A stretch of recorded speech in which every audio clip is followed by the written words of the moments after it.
আসসালামু আলাইকুম, ওয়েলকাম করছি রিয়াসাত আজিম। ভিন্ন ধর্ম মতাদর্শে যারা শুনছেন সবার প্রতি আন্তরিক কৃতজ্ঞতা। একদম ক্রিকেটীয় ইস্যু নিয়ে আলোচনা করতে চাই এবং বাংলাদেশ প্রিমিয়ার লিগ বিপিএল এর ক্রিকেটীয় ইস্যু, রিয়েল ক্রিকেটীয় ইস্যু কিন্তু অনেক জমে উঠেছে এবং সেই জমে ওঠার কারণ হচ্ছে শেষ পর্যন্ত রাজশাহী অসাধারণ জয় তুলে নিয়েছে রংপুরের এগেনস্টে। রংপুর তাদের যে আনবিটেন রান সেটা একটা স্টপেজ দিয়েছে, পচা শামুকে পা কেটেছে দাবি করেছে রাইডার্স কর্তৃপক্ষ। আমি এটার সাথে পুরোপুরি একমত।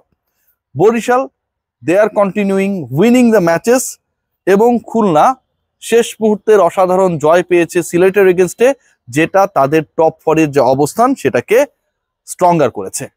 সো এই মুহূর্তে যদি আমি প্রথম দুইটা দলকে হিসাব থেকে বাদ দিয়ে দিই, বরিশাল এবং রংপুর, তাহলে বাকি যে দলগুলো রয়েছে চট্টগ্রাম কিংস, খুলনা, রাজশাহী, ঢাকা, সবার জন্যই আমার কাছে মনে হয় যে টপ ফোরে যাবার যে দুটো স্পট রয়েছে সেই দুই স্পট দখলের একটা দারুণ সুযোগ রয়েছে।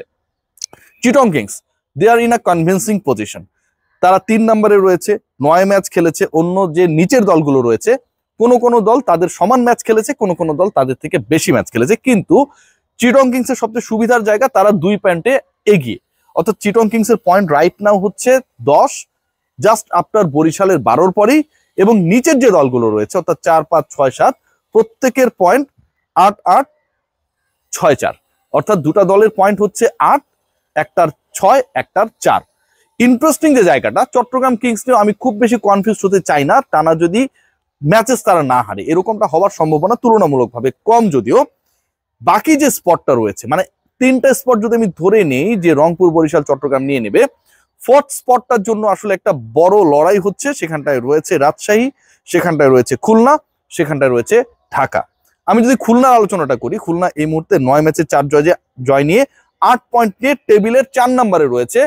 And they have to play their rest of the matches against Rangpur, Barishal এবং আমার কাছে যেটা মনে হয় যে খুলনার যে পরের ম্যাচগুলোর আরেকটা লাস্ট ম্যাচ সেটা সম্ভবত ঢাকার এগেইনস্টে। আমি একটু দেখে আপনাদেরকে বলতে চাই, খুলনা রংপুর, খুলনা বরিশাল এবং খুলনা ঢাকা।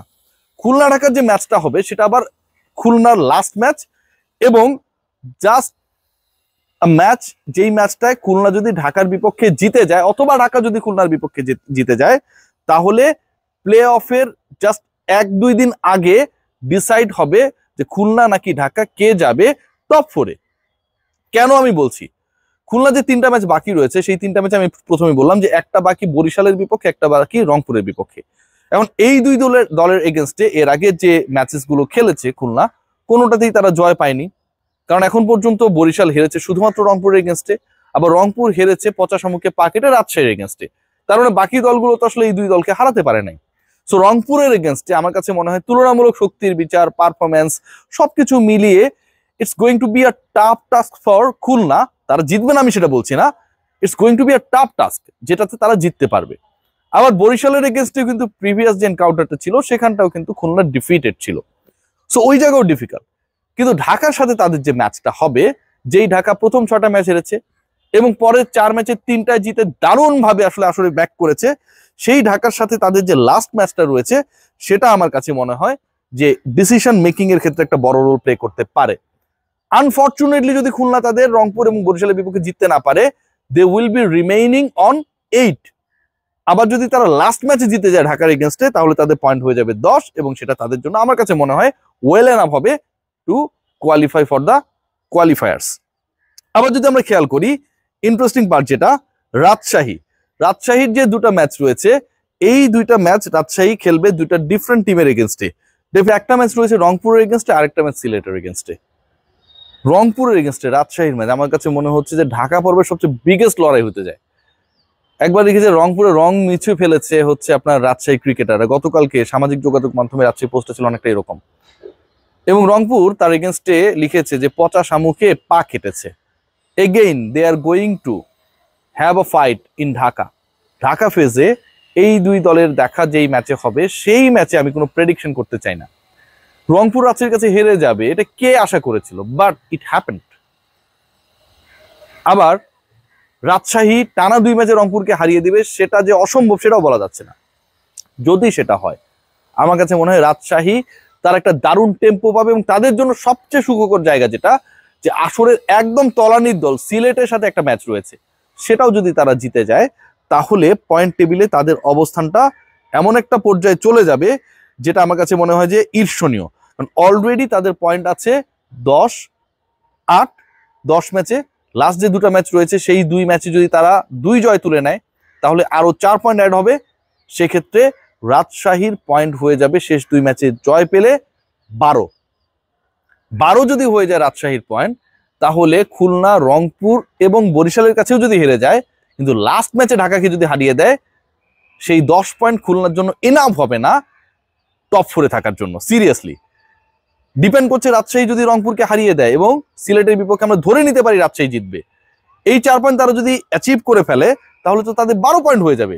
তাদেরকে টেক্কা দিতে হলে খুলনাকে পরের 3 ম্যাচের রংপুর, বরিশাল এবং ঢাকার এগেনস্টে 3টা ম্যাচ রয়েছে, ভালো 3টা দলের বিপক্ষে 3টা ম্যাচ রয়েছে, 3টার অন্তত 2টাতে জিততেই হবে। What about Dhaka? ঢাকা হচ্ছে সবচেয়ে বাজে অবস্থায় রয়েছে। আমি যদি বলি 10 ম্যাচ খেলেছে তারা, 3টা মাত্র জয়, লাস্ট 4 ম্যাচে 3টায় জিতেছে, পয়েন্ট হচ্ছে 10, পয়েন্ট হচ্ছে 6। এখন শেষ 2 ম্যাচে তারা যদি জয়ও পায়, একটা ম্যাচ তো আপনারা সবাই জানেন, একটু আগে আমি আপনাদের সাথে শেয়ার করছিলাম যে একটা ম্যাচ খেলবে খুলনার এগেনস্টে, জয়ও যদি পায় তাহলে তাদের পয়েন্ট হবে 10। এখন এক ম্যাচে তারা জয় পেলে তাদের পয়েন্ট হবে 10 এবং সেক্ষেত্রে তাদেরকে তাকিয়ে থাকতে হবে অন্য দলগুলোর রান রেট আসলে কোন অবস্থায় থাকে সেটার উপরে। আর যদি একটা ম্যাচ তারা হেরে যায়, মিনিমাম একটা ম্যাচ যদি তারা হেরে যায়, তাহলে ঢাকার আর কোনো চান্সেস থাকবে না। সো ওভারঅল যে সিচুয়েশনটা দাঁড়িয়েছে, আমার কাছে মনে হয় যে রংপুর, বরিশাল নিয়ে খুব বেশি টেনশনে কিছু নেই। সামির কাদের চৌধুরীর যে টিম চট্টগ্রাম কিংস, তারা যদি খুব ডাল ক্রিকেট না খেলে তাহলে তারাও টপ 4-এ চলে যাবে এবং টপ 2-এও তারা চলে যেতে পারে, সেই সম্ভাবনাও রয়েছে। তারা যদি রেস্ট অফ দ্য ম্যাচে যেতে বরিশাল যদি খারাপ করে, সেরকম একটা ইকুয়েশন হলে, কিন্তু 4th পজিশন নিয়ে একটা বড় লড়াই হবে এবং সেই লড়াইটা আমার কাছে মনে হয় সবচেয়ে বেশি হবে যেই পার্টিকুলার 2টা দলকে নিয়ে। সেই দলগুলোর একটা খুলনা অ্যান্ড অপরটা Rajshahi. Khulna they have 3 matches এবং রাজশাহী রয়েছে 2টা ম্যাচ, কিন্তু তুলনামূলক দুর্বল দলের বিপক্ষে রাজশাহী খেলবে, সিলেট যার একটা। আবার তুলনামূলক শক্তিশালী দল রংপুরের বিপক্ষে রাজশাহী খেললেও রংপুরকে একমাত্র পরাজয় 7টা দিয়েছে রাজশাহী, সো তারা কনফিডেন্ট থাকবে। 2 ম্যাচে তারা জিতে গেলে কিন্তু তাদের পয়েন্ট 12 হয়ে যাবে। সেই ক্ষেত্রে খুলনাকে তাদের লাস্ট 3 ম্যাচে বরিশাল, রংপুর এবং ঢাকার বিপক্ষে অন্তত 2টা জিততে হবে, রান রেটে এগিয়ে থাকতে হবে, তাহলে টপ 4-এ তারা খেলতে পারবে। This is the equation. এখন পর্যন্ত এই ইকুয়েশনটা মিলাতে পারলেই টপ 4 নিশ্চিত হবে কোন দলের? রাজশাহী অথবা Khulna. Let's see what happen. But আমার কাছে মনে হয় চান্সের জায়গায় খুলনা অনেক বেশি এগিয়ে। লাস্ট ম্যাচে তারা স্নায়ুক্ষয়ী ম্যাচে তারা জয় পেয়েছে, এটাও তাদের কনফিডেন্স অনেক বাড়াতে সাহায্য করবে। সবাই ভালো থাকবেন, টেক গ্রেট কেয়ার। বিপিএল এর সবশেষ আপডেট জানার জন্য আমার চ্যানেলের সাথেই থাকুন।